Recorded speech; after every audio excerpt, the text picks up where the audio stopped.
The notification arrives at 9,014 in the morning. You got the thing. The job, the result, the answer you had been waiting for. The thing you told yourself would finally make everything feel right. You read it twice.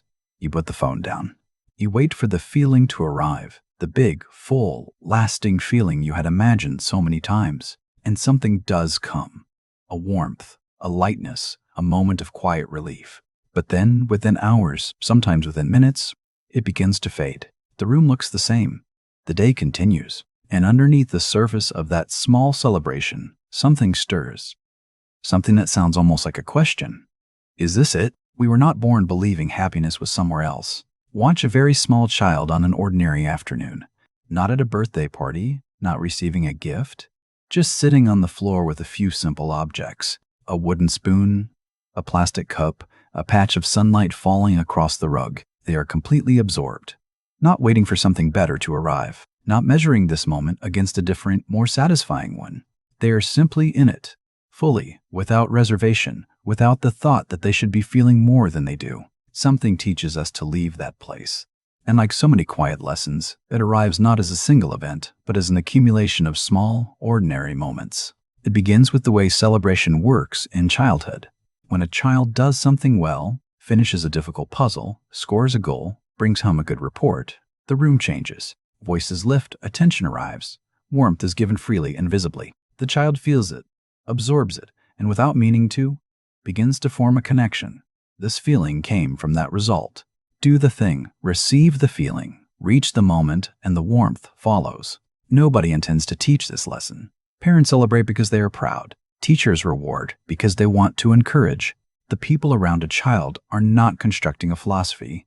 They are simply responding with love. But the child's mind, which is always looking for patterns, always trying to understand how the world works, receives the message anyway.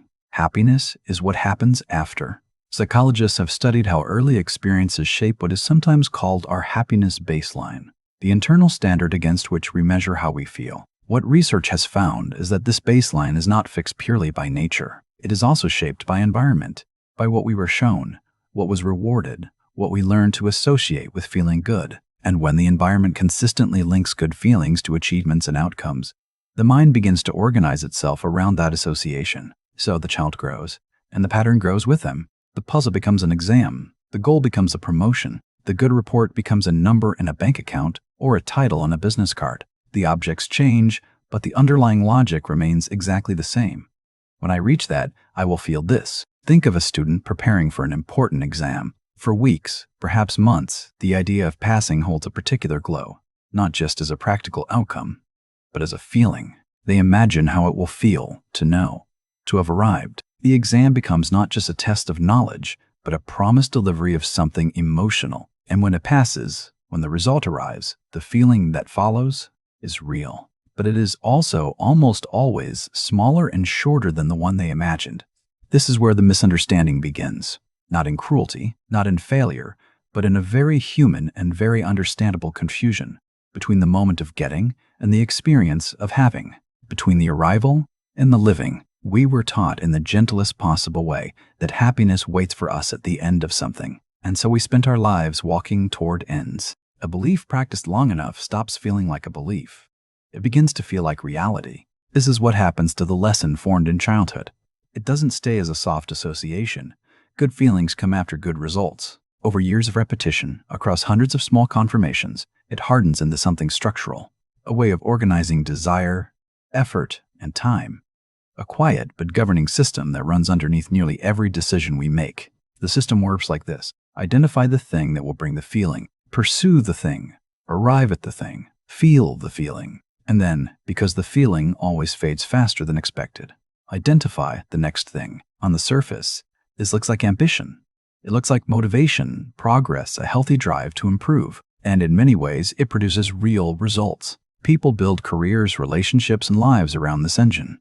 It is not entirely wrong, but it contains, at its core, a fundamental misreading of how fulfillment actually works. Research into what is sometimes called the hedonic treadmill has shown something quietly unsettling. Human beings have a remarkable ability to return to roughly the same emotional baseline after both positive and negative events. A significant achievement, a promotion, a major purchase, a long-awaited milestone produces a genuine lift in well-being.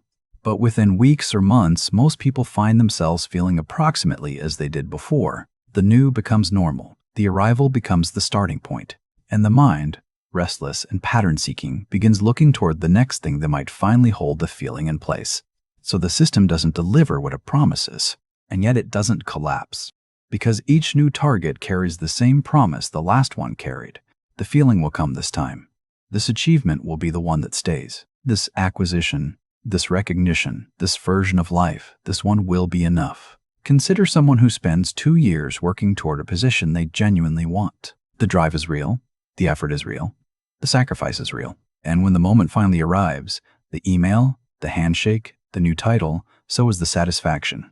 But 3 months later, they find themselves sitting at a desk that no longer feels like an arrival. It feels like a starting line.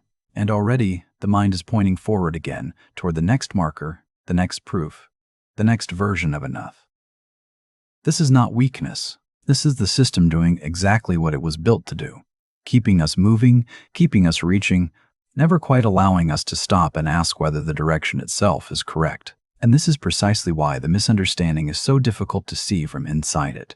Because the system is productive. It generates motion. It fills calendars and drives decisions and builds things that can be pointed to and measured. It looks from almost every angle like a life well pursued. What it quietly takes in exchange for all of that motion is the present, not dramatically, not all at once, just slowly, consistently, one deferred moment at a time. There is a particular kind of tiredness that has nothing to do with sleep. It is the tiredness of someone who has done everything right, who has followed the system faithfully, reached the markers, collected the arrivals, who looks at the life they have built and finds that it is, by almost any measure, a good one, and yet feels, in the quieter moments, a strange and sourceless emptiness, not grief, not failure, just a hollow space where the fullness was supposed to be. This is the cost that the system never mentions when it makes its promises, because the pursuit of happiness, when built on a misunderstanding of what happiness is, does not simply fail to deliver. It actively takes something away.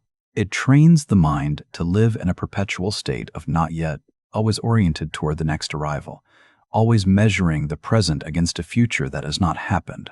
And a mind that lives in not yet cannot fully inhabit right now. Think of what that means across a life. The meal eaten while thinking about the meeting tomorrow. The conversation half heard because the mind is rehearsing a different one.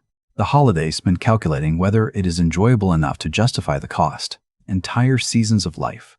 The early years of a career, the middle years of a family, the quiet years of late afternoon, passed through rather than lived in, because the mind was always somewhere slightly ahead of where the body was.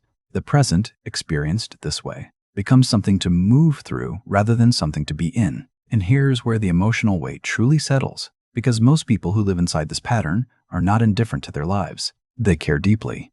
They want to feel it. They want the dinner to matter, the conversation to land, the morning to feel like something worth being present for. But the system they carry does not allow for presence. It only allows for progress. And progress, by definition, is always pointed somewhere else. There's a particular kind of person who realizes this not in a moment of crisis, but in a moment of unexpected stillness. Perhaps on a slow Sunday with nothing urgent demanding attention, when the usual noise of forward motion goes quiet. And in that quiet, instead of peace, they find a discomfort they cannot immediately name. Because stillness, to a mind trained entirely on pursuit, does not feel like rest. It feels like falling behind. That discomfort is the system revealing itself. It is the moment when the chase, stripped of its forward movement, shows what it has quietly been covering.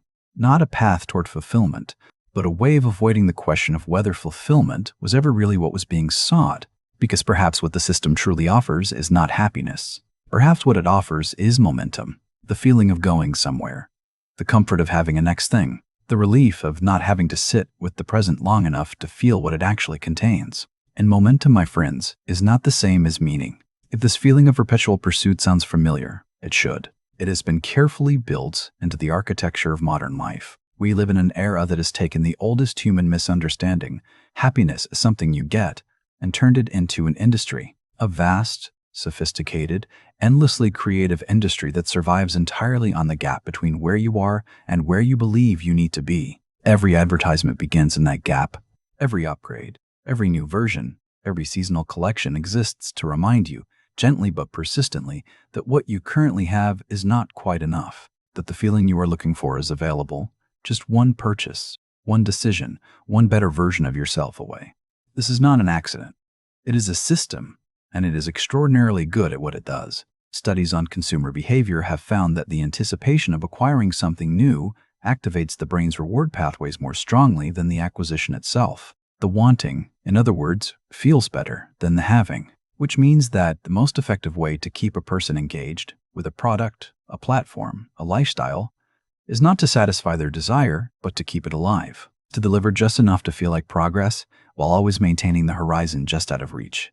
Social media has made this dynamic almost inescapable. Platforms built on the architecture of comparison present a continuous stream of lives that appear more complete, more joyful, more arrived than your own, not because those lives actually are, but because what people share is almost always the moment of getting, rarely the hours of ordinary living that surround it. A curated sequence of arrivals, with all the waiting and the quiet and the subtle disappointments edited cleanly out. And so the viewer scrolls through a gallery of other people's enough and feels, almost involuntarily, the distance between that and their own present moment. The system does not need to say anything directly. The comparison does the work on its own. Consider someone who has, by most measures, a genuinely comfortable life.